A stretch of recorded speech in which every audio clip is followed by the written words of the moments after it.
I actually wanted going live, but the network did not allow me to go do this video live. So I just decided to shoot it as a typical YouTube video. And this is what I've been up to for the past 24 hours. Yes, I'm based in Nigeria, and it's a common knowledge that light in Nigeria is a serious issue. So each time I want to make this soap, it's a very nice soap, very nice. It has a lot of amazing benefits, cleansing. I use it mostly to make my face washes.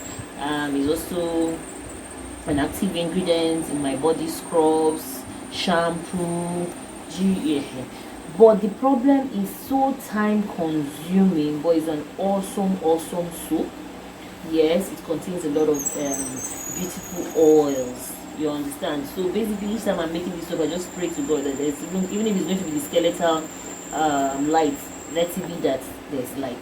You understand. So I've been on this for the past the past 24 hours, because the light has been going on and off. So this is where I have gotten to at this particular point. So meanwhile, I just wanted to let you know about what I've been up to and how I've been up to doing what I've been up to. Okay, so this is it now, my liquid castile soap. I'm just in the process where I want it to melt properly, because there are still a lot of small chunks around, so I just want it to melt, you understand. Meanwhile, here are the ingredients that are in this liquid castile soap. These are the ingredients. Let me show you my table. All right, this is it here. So the oils I used for this soap there's the olive oil, there's the glycerin, and then there's the coconut oil. Then the star of the show, of course, is the potassium hydroxide. We have two types of lye. There's the sodium hydroxide, and then there's the potassium hydroxide. Now the potassium hydroxide is flaky in nature, as you can see. It's flaky in nature, unlike the sodium hydroxide. That one has kind of like a sugar kind of texture. Yes, and this is used for hot processed soap, while the other one is used for cold processed soap, because it easily cakes. It has more weight than this one. So basically what I did was to just melt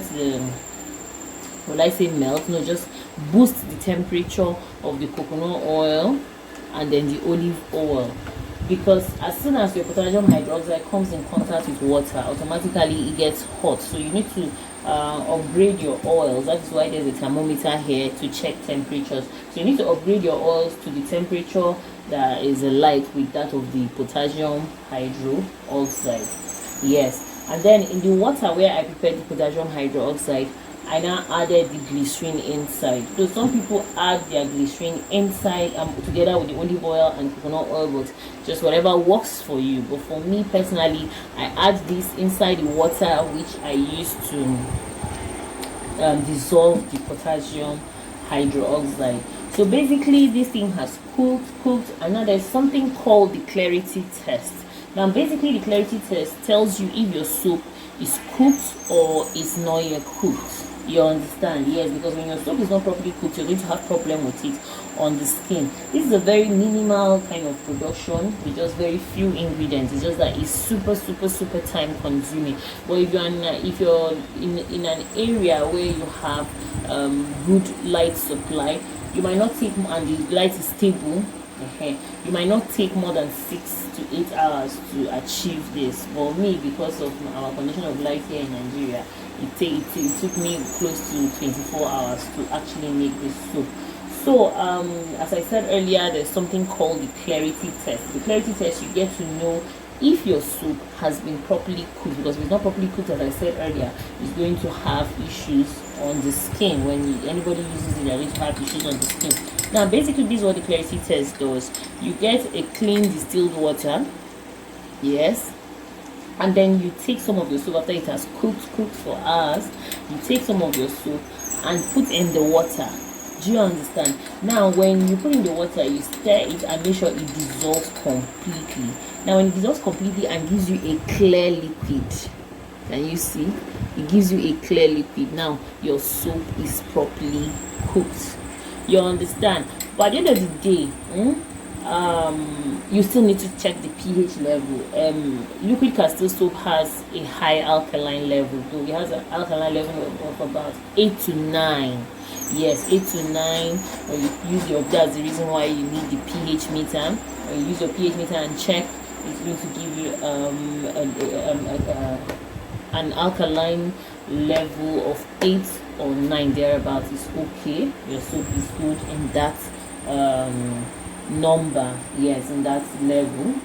And for me, as I said earlier, I use my Liquid Castile soap for mostly a lot of skin care purposes. Honestly, I use it more and more for skincare.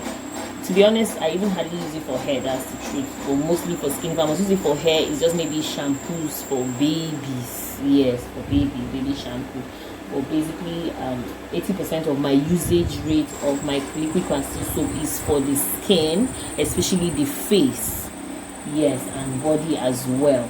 So just on my own, if you could see the color of my Liquid Castile soap, it even has kind of a whitish color, if you can see here. Let me lift it up a little bit. It is hot, but let me just lift it.